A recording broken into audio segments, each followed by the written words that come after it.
Bonjour à tous, je m'appelle Mathilde, j'habite à Paris, j'ai 32 ans et j'ai été diagnostiquée cœliaque en 2020, à l'été 2020. Et aujourd'hui, je vais vous raconter une petite anecdote sur ce que c'est d'être cœliaque en France et voilà toutes les implications que ça peut avoir sur sa vie sociale. Donc une fois, je suis partie au resto avec des amis et voilà, j'étais trop contente parce que c'était un espèce de bar à vin avec des plats hyper réconfortants d'hiver.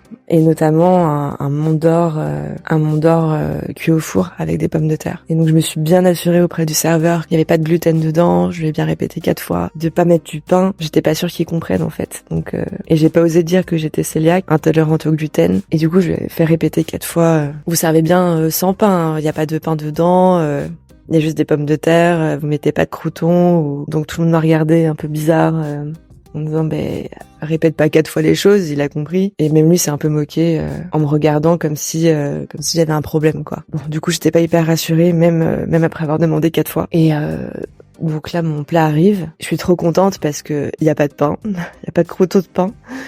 Il a bien compris ce que je lui avais demandé et ça sent hyper bon, je suis trop contente. On attend que tout le monde soit servi. Et donc là, je commence à manger. C'est super bon.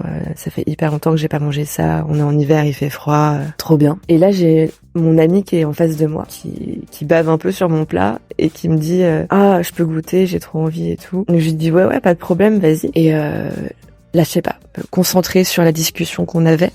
Je fais pas trop attention à ce qu'elle fait. Et en fait, au moment où je me rends compte de ce qu'elle fait, c'est trop tard. Donc en fait, elle avait déchiré un bout de son pain et en fait, elle l'avait trempé dans mon Mont d'Or. Et bien trempé en plus pour bien avoir du fromage. Et là, je la regarde choquée.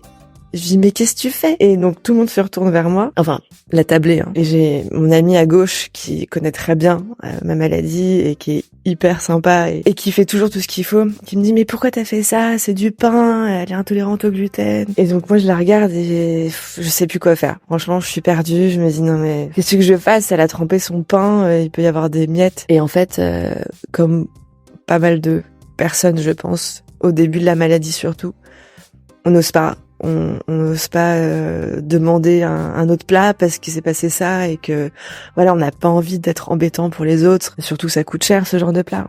Et du coup, j'ai juste pris une cuillère et on va dire raclé là où elle avait mis son pain. J'ai fouillé pour regarder s'il y avait des miettes et en fait voilà quoi, j'ai juste fini mon plat et par chance j'ai pas eu de problème derrière parce que y a pas de miettes qui a dû tomber dedans. Au final hyper stressant alors que ça devait être un super bon moment entre amis et donc voilà, tout ça pour raconter que sortir au restaurant c'est hyper compliqué, surtout au début et même maintenant.